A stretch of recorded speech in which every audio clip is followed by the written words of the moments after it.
نبی والے نبی سے بڑھا وقار سخن، یہی سخن ہے حقیقت میں تاج دار سخن۔ بسم اللہ الرحمن الرحیم۔ قال رسول اللہ صلی اللہ علیہ وآلہ وسلم: علی مع القرآن والقرآن مع علی۔ حضرات، سائنٹیفک اعتبار سے ایک عام انسان 40 سے 45 منٹ تک کسی بھی بات کو بغور سنتا ہے، اور 40-45 منٹ کے بعد بحالت مجبوری سنتا ہے۔ ظاہر سی بات ہے، یہ ریسرچ جس سائنسدان نے کی ہوگی اس نے پیٹ بھرے میں کی ہوگی، بھوکے پیٹ نہیں کی ہوگی۔ کیا بات ہے! یہ ریسرچ 40-45 منٹ کی اس وقت ہے جب انسان کا پیٹ بھرا ہو، لیکن ایک انسان جب صبح سے روزے سے ہو تو پھر شاید وہ 40-45 منٹ بغور اور کمال توجہ کے ساتھ بات نہیں سنتا ہے۔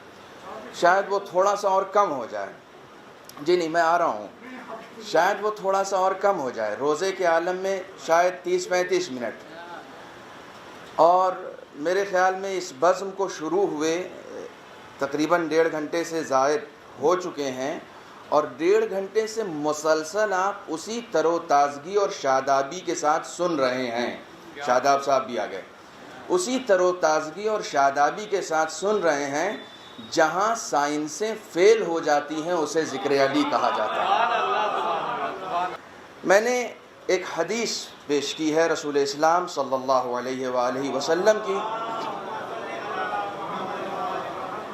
مسلسل جتنی دیر سے آپ ہیں شعر اور نثر اور نظم سب کی شکل میں ذکر علی سن رہے ہیں۔ ایک اعتراض علی والوں سے یہ کیا جاتا ہے۔ دیکھیے، جب میں علی والوں کہوں تو آپ اسے کسی فرقے میں مت بانٹیے گا، اس لیے کہ یہ قوم ایسے ہی پہلے سے بہت سارے فرقوں میں بٹ چکی ہے، اب اسے مزید فرقوں میں بٹ بانٹیے۔ اب اگر فرقوں میں بانٹنا ہے تو ایک حق والے ہیں اور ایک باطل والے ہیں۔ جہاں حق ہوگا وہاں علی ہوگا، اور جہاں باطل ہوگا وہاں علی بہرحال نہیں ہو سکتا ہے۔ جب میں علی کی لفظ استعمال کر رہا ہوں، علی والوں پر ایک الزام مسلسل لگتا رہا ہے کہ صاحب آپ سب سے زیادہ ذکر، سب سے زیادہ فضائل علی کے ہی کیوں بیان کرتے ہیں؟ کیا آپ کو کوئی اور نہیں ملتا ہے؟ کیا آپ کسی اور کے بیان بھی کریں؟ یعنی فضیلتیں کیا علی سے ہی مخصوص ہو گئی ہیں؟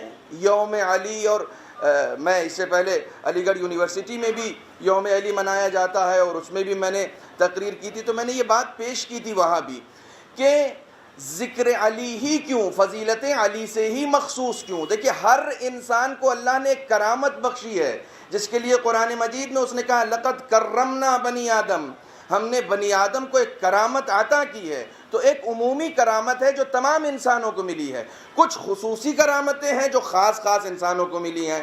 خاص انسانوں کو خداوند عالم پارٹی بازی کی بنیاد پر فضیلتیں عطا نہیں کرتا ہے، مظروفیت کی بنیاد پر فضیلتیں عطا کرتا ہے۔ دیکھیے، خداوند عالم کی رحمت ہمیشہ یکساں ہوتی ہے، لینے والا اپنی ایبلٹی کی بنیاد پر ان رحمتوں کا اکتساب کرتا ہے۔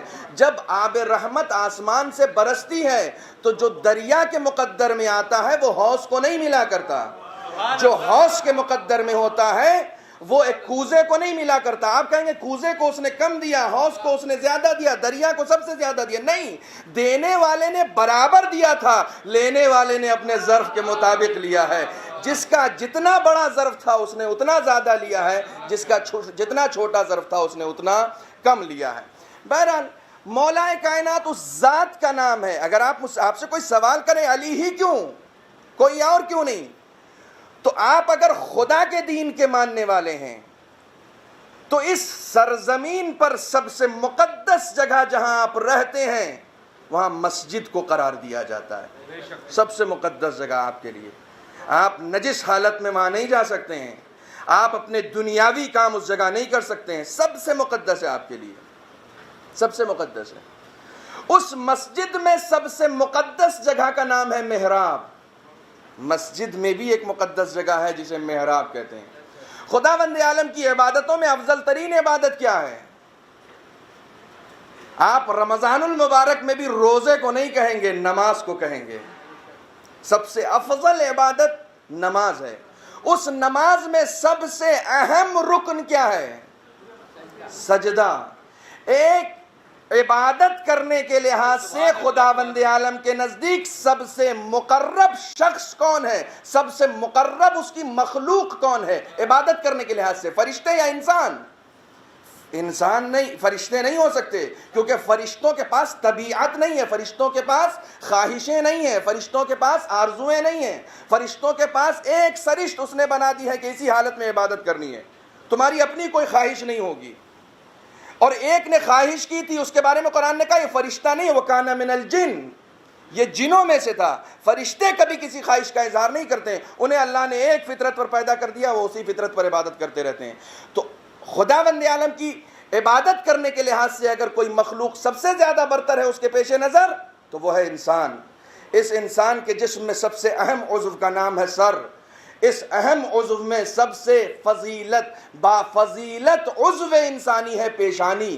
علی اس ذات کا نام ہے کہ جس نے اپنے سب سے بہترین عضو کو، اپنے جسم کے سب سے بہترین عضو یعنی پیشانی کو خداوند عالم کی سب سے بہترین عبادت یعنی نماز میں، روئے زمین کی سب سے بہترین جگہ یعنی مسجد میں، اور اس نماز کی سب سے بہترین حالت یعنی سجدے میں خداوند عالم سے ملاقات کی ہے۔ جو شخص خداوند عالم کے قرب کے لیے اتنی قربانیاں دے سکتا ہے با فضیلت وہی ہو سکتا ہے، اس کے علاوہ کسی کے دروازے پر فضیلت نہیں جا سکتی۔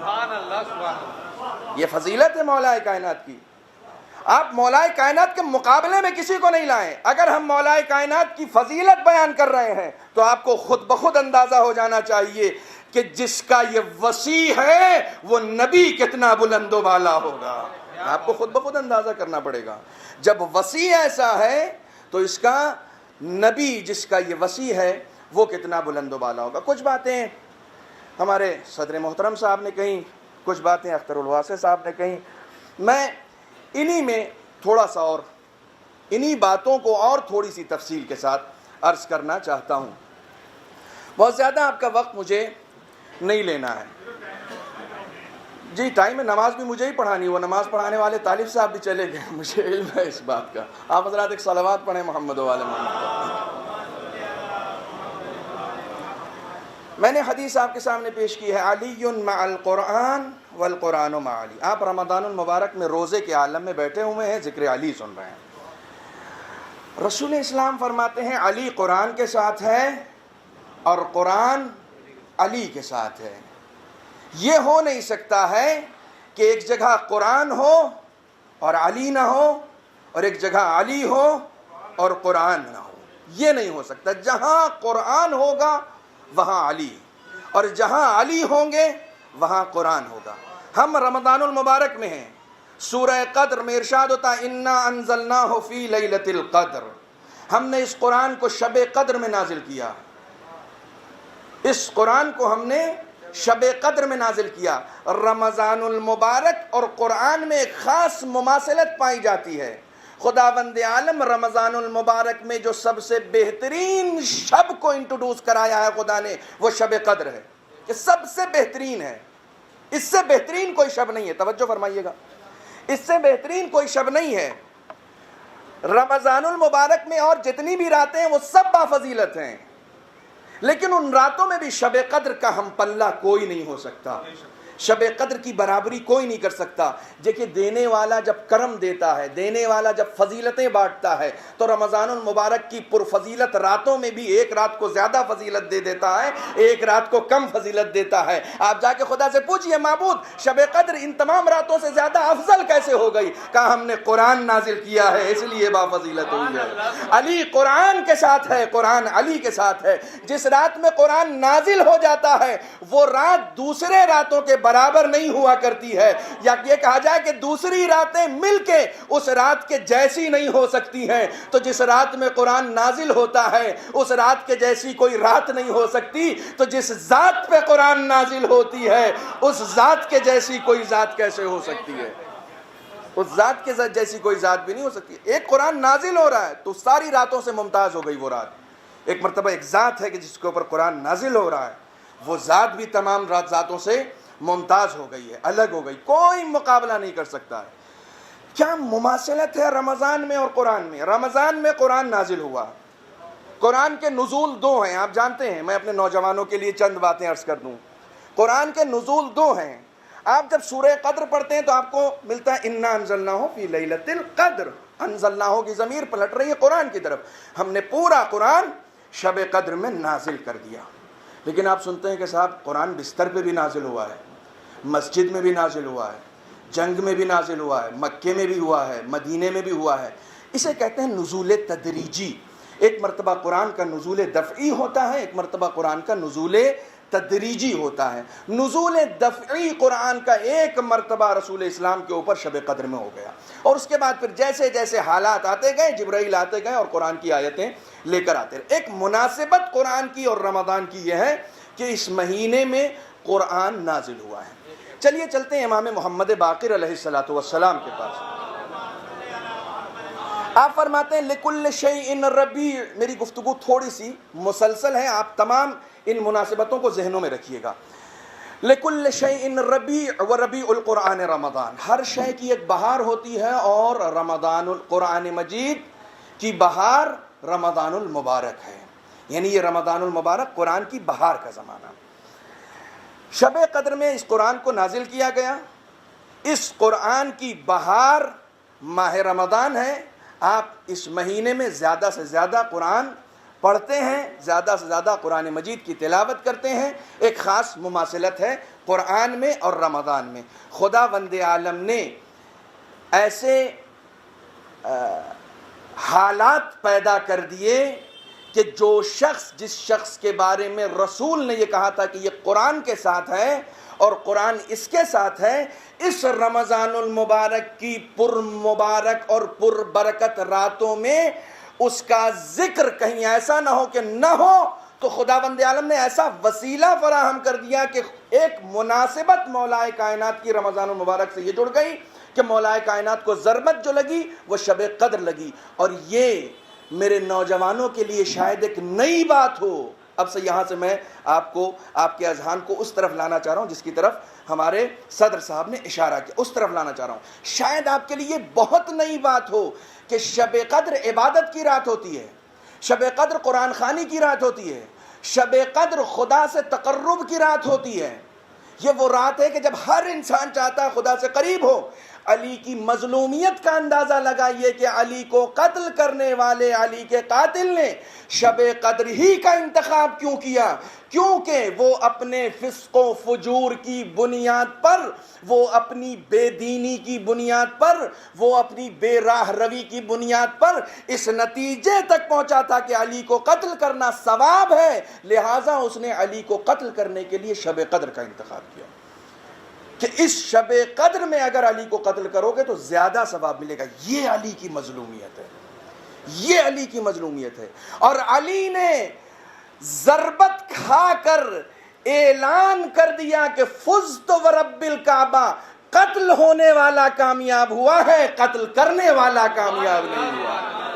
توجہ فرما رہے ہیں؟ یہ سب سے اہم نقطہ ہے اس بات کا کہ اس نے قتل کیا تھا خدا کے قرب کے لیے, یہ سوچ کر کہ چونکہ عبادت ہے علی کو قتل کرو. ایک ایسے حالات فراہم کر دیے گئے تھے خوارج کی طرف سے, کیونکہ صرف دو گروہ میں مانتا ہوں, یا تم دین اسلام میں داخل ہو یا تم دین اسلام سے خارج ہو. تیسری صورت کوئی نہیں ہو سکتی. ممکن ہے تم سنی ہو, ممکن ہے تم شیعہ ہو, ممکن ہے تم بریلوی ہو, لیکن یا تم دین اسلام میں داخل ہو یا تم دین اسلام سے خارج ہو. وہ کون سا مسلک ہو سکتا ہے جو دین سے جڑا ہوا خود کو بتائے اور اس کے یہاں علی نہ پایا جائے؟ وہ کون سا مسلک ہے جو خود کو دین سے جوڑ کے بتائے کہ ہاں میں دین سے ہوں, میں دیندار انسان ہوں, اور اس کے یہاں علی نہ پایا جائے؟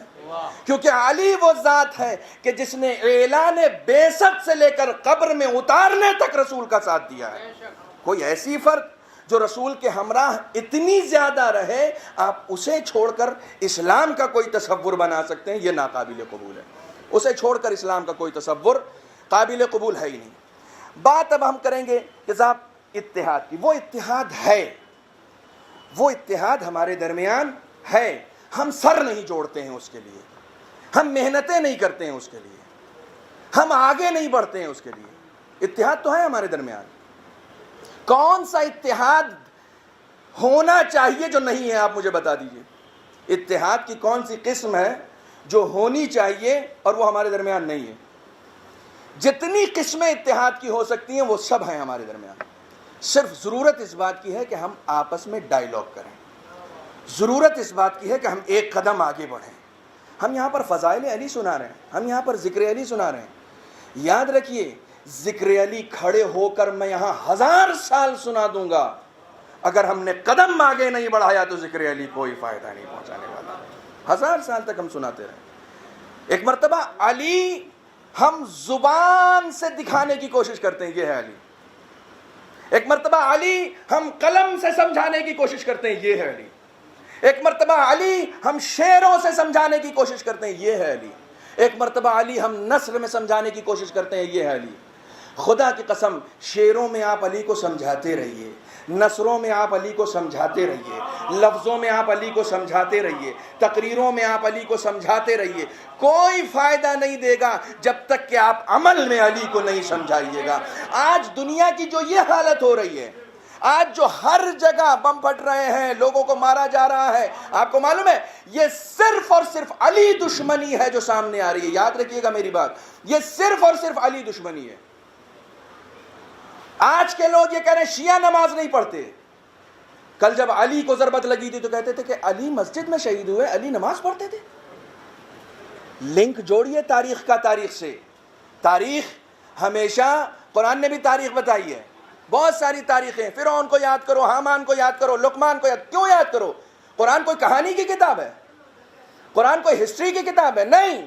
قرآن فرعون, نمرود, حامان, ان سب کے قصے سناتا ہے تاکہ ان کے قصے سنو, اس وقت کے نمرود کے ذریعے سے آج کے نمرود کو پہچاننے کی کوشش کرو, اس وقت کے فرعون کے ذریعے سے آج کے فرعون کو پہچاننے کی کوشش کرو. قرآن خصلتیں بتاتا ہے, قرآن صفات بتاتا ہے تاکہ ان خصلتوں اور صفات کے ذریعے سے تم ٹیلی کر سکو کہ فرعون اس زمانے میں ایسا کرتا تھا, اس زمانے میں کیا کر رہا ہے. اس زمانے میں فرعون کے مقابلے میں یا نمرود کے مقابلے میں موسیٰ اور ابراہیم نے کیا حکمت عملی اپنائی تھی. اس زمانے تمہیں آج کے فرعون و موسیٰ کے زمانے میں کس طرح کا موسیٰ بننا ہے, کس طرح کا ابراہیم بن کے ان کا مقابلہ کرنا ہے. یا اس زمانے کے یزید کے مقابلے میں کس طریقے سے حسین کھڑا ہوا, آج کے یزید کے مقابلے میں تمہیں کس طرح حسینی قربانیوں کو پیش کرنا ہے. یہ صرف عمل سے ظاہر ہو سکتا ہے. ایک مثال مجھے یاد آ رہا ہے کہ میں نے 2-3 سال قبل جب یہاں تقریر کی تھی تو شاید, مجھے نہیں معلوم ہے میں نے دی یا نہیں دی, لیکن اکثر جگہ میں نے اپنی تقریروں میں اور مجلسوں میں یہ مثال میں نے دی ہے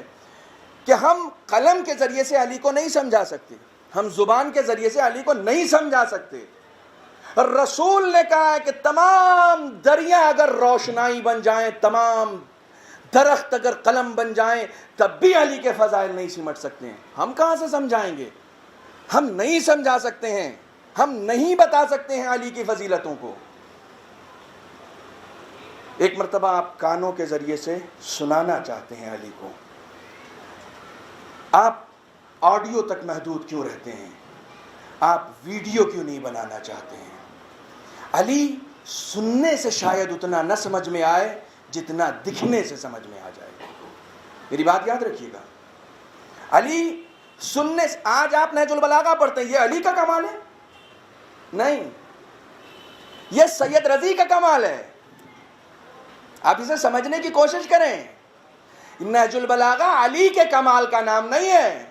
نہ جانے اگر لکھا جاتا تو کتنی ایسی نہج البلاغائیں ہو جاتی.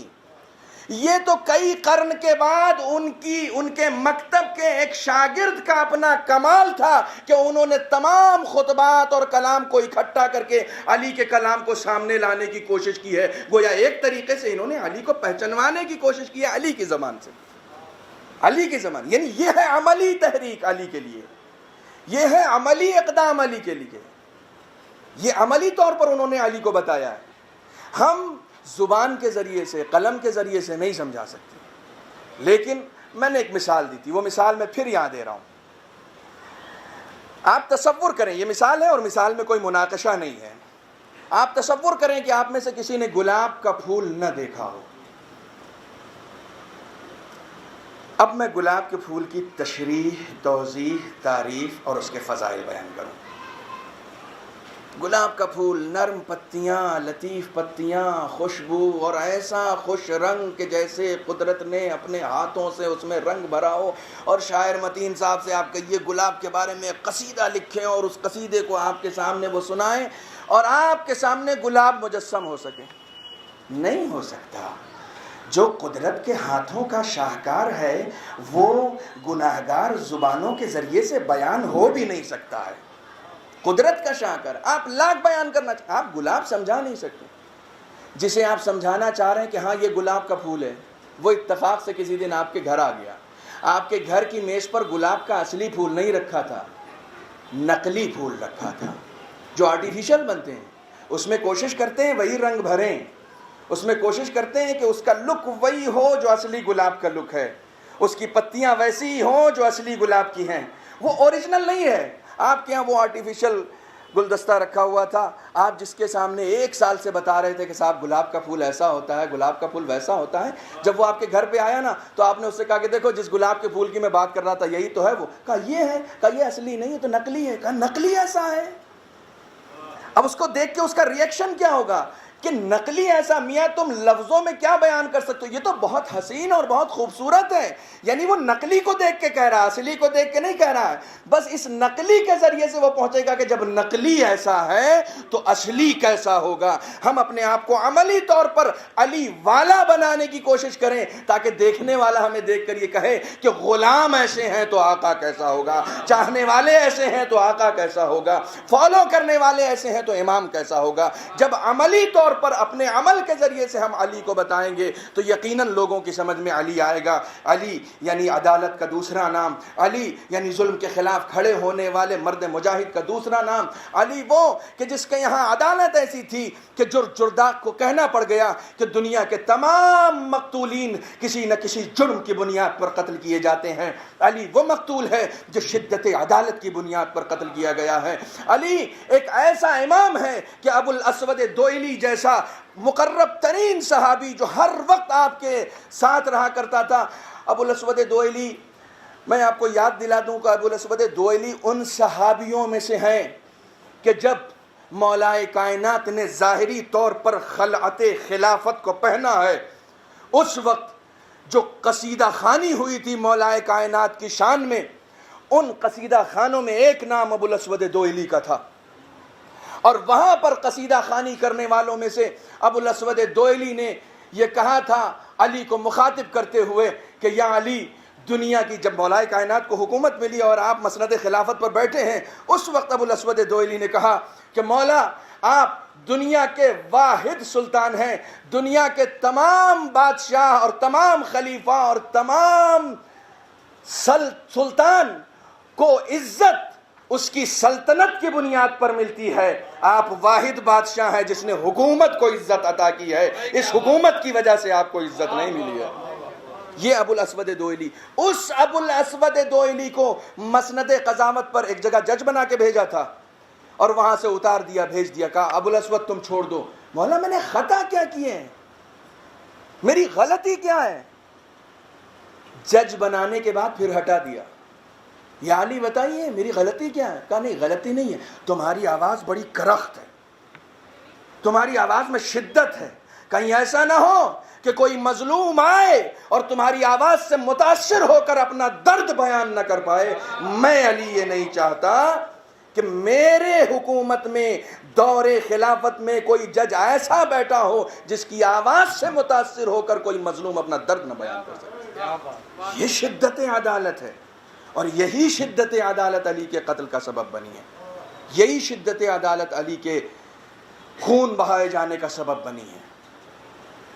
یہ علی کی عدالت ہے. ما اقول فی رجل اقر اعداؤہ بفضلہ. یہی جرداق کہتا ہے میں اس شخص کے بارے میں کیا کہوں کہ جس کی فضیلتوں کا اقرار اس کے دشمنوں نے بھی کیا ہے. ظاہراً دشمن ہے لیکن اس کی فضیلتوں کا اقرار کر رہا. ابھی احمد عالمی صاحب نے بھی آپ کو ڈاکٹر خلیل جبران کے بارے میں بتایا. یہی خلیل جبران انہوں نے کہا علی نسخۃ مفردہ، علی ایک لوتی شخصیت ہے کہ جس کی مثال ازل میں بھی نہیں تھی اور ابد میں بھی نہیں ہوگی، ایک لوتی شخصیت ہے، نسخۃ مفردہ۔ اور بھی بہت سارے دانشوران ہیں کہ جنہوں نے یہ کہا ہے کہ جمعت فیہ الاضداد، علی کے اندر ایسی صفات جمع ہو گئی ہیں جو آپس میں ملتی نہیں ہیں، ضد ایک دوسرے کی، ایک دوسرے کی ضد۔ بہت ساری صفتیں ہوتی ہیں جو ایک دوسرے کی ضد ہوتی ہیں۔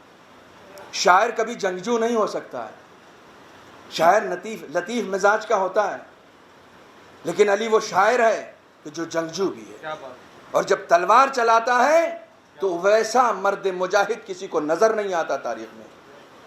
اور آسمان ادب کا ایسا آفتاب ہے کہ نہج البلاغہ تو اس کے کئی قرن کے بعد ایک شاگرد کی جمع کی ہوئی، اس کے مکتب کے شاگرد کی جمع کی ہوئی چند تحریروں کا نام ہے، چند تحریروں کا نام ہے۔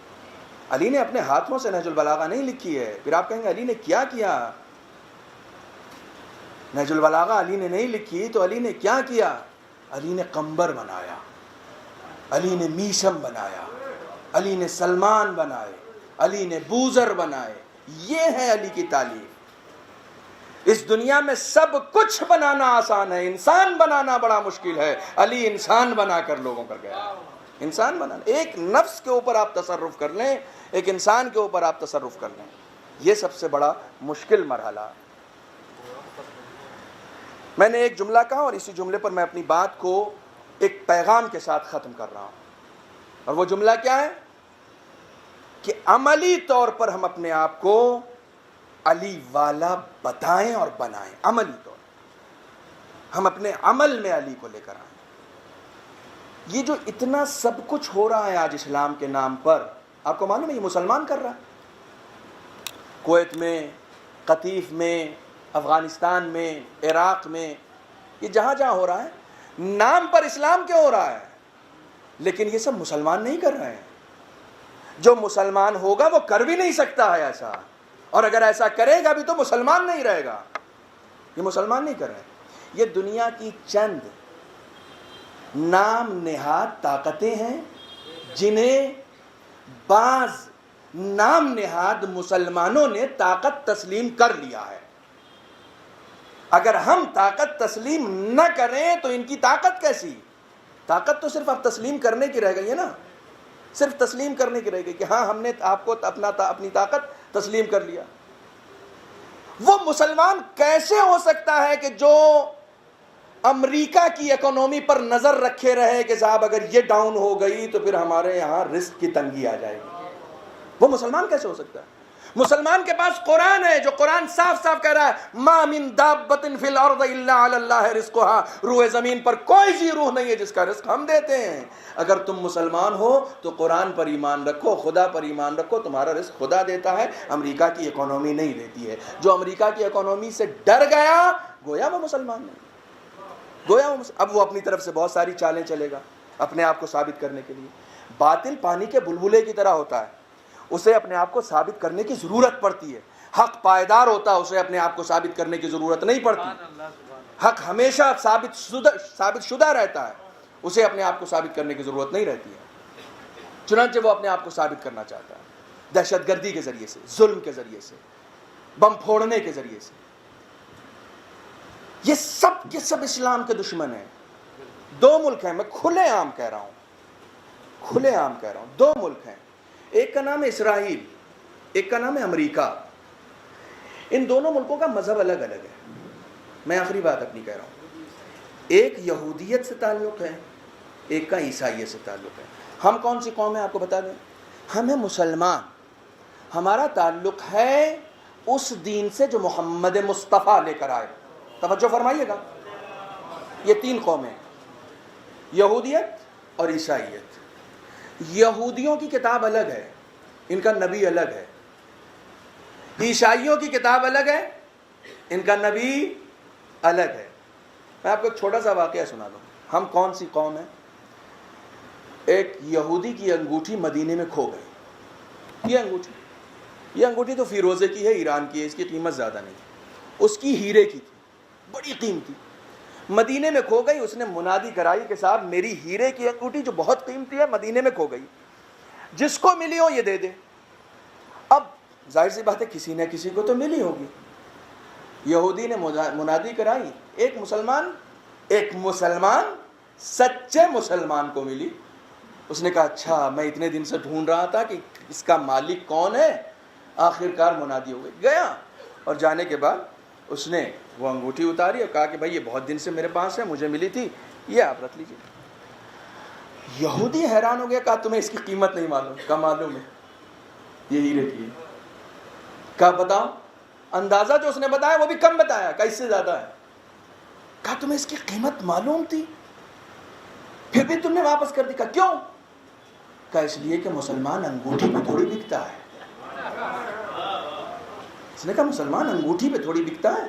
کہا مطلب کیا ہوا؟ کہا دیکھو تم ہو یہودی, تمہارے نبی کا نام ہے موسیٰ, میں ہوں مسلمان, میرے نبی کا نام ہے محمد.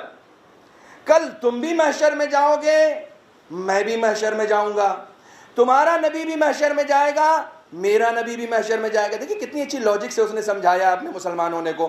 کہا تمہارا نبی بھی جائے گا اور میرا نبی بھی جائے گا, یہ دونوں نبی اکٹھا ہوں گے. تمہاری انگوٹھی غائب ہوئی مدینے میں, کل جب تم اپنے نبی کو محشر میں دیکھو گے تم دوڑے دوڑے جاؤ گے کہ صاحب میری انگوٹھی مسلمانوں کے نبی کے شہر میں گم ہو گئی تھی, اور یہ انگوٹھی جو ہے وہ کسی امتی نے پائی تھی, اور وہ انگوٹھی جو ہے وہ صاحب مجھے ملی نہیں. تو کل تمہارا نبی میدان محشر میں میرے نبی کے پاس آ کے شکایت کرے گا, کہیں میدان محشر میں میری وجہ سے میرے نبی کا سر شرم سے جھک نہ جائے, اس لیے یہ انگوٹھی میں نے واپس کر دیا. یہ ہے مسلمان جسے اپنی نبی کی عزت کا خیال ہوتا ہے, جسے اپنے دین کی عزت کا خیال ہوتا ہے, جسے قرآن کی عزت کا خیال ہوتا ہے. جو قرآن کی دھجیاں اڑائیں, جو AK-47 کے مقابلے میں قرآن لے کر ایسے کھڑا ہو جائے, جہاں نالوں میں سے قرآن نکل رہے ہوں, معاذ اللہ ثم معاذ اللہ, وہاں قرآن کا احترام ہوگا, وہاں دین کا احترام ہوگا, وہاں نبی کا احترام ہوگا, وہاں صرف اور صرف امریکی اور یہودی پالیسیوں کا احترام ہوتا ہے, اور اس کے علاوہ کچھ نہیں ہوتا. یہ دو قومیں ہیں, ایک کا تعلق عیسائیت سے ہے, ایک کا تعلق یہودیت سے. ایک اسرائیل میں رہتے ہیں جو قابض ہے, ایک امریکہ میں رہتے ہیں. دونوں کی زبان الگ ہے. یہ حسن نصر اللہ کی زبان اب میں بول رہا ہوں, ایک بار ملنے کا شرف بھی ہوا ہے مجھے. دونوں کی زبان الگ ہے, دونوں کا ملک الگ ہے, دونوں کا مذہب الگ ہے, دونوں کی کتاب الگ ہے, دونوں کا نبی الگ ہے. لیکن یہ دونوں جب مسلمانوں سے لڑنا چاہتے ہیں تو اپنی کتاب کو درکنار کر دیتے ہیں, اپنے نبی کو درکنار کر دیتے ہیں, اپنے دین کو, اپنی زبان کو درکنار کر دیتے ہیں, مل کے آ کے بیٹھ کے ہاتھ ملاتے ہیں, آپس میں اتحاد کرتے ہیں اور جم کے مل کے مسلمانوں سے حملہ کرتے ہیں, مسلمانوں سے لڑتے ہیں. حیف ہے مسلمانوں کی قسمت پر, ان کی کتاب ایک ہے, ان کا نبی ایک ہے, ان کا قبلہ ایک ہے, ان کی نماز ایک ہے, ان کا دین ایک ہے, سب کچھ ایک ہونے کے باوجود یہ مسلمان افراتفری کا شکار ہے. یعنی اتحاد پایا جاتا ہے, صرف بیٹھ کے بات کرنے کی ضرورت ہے.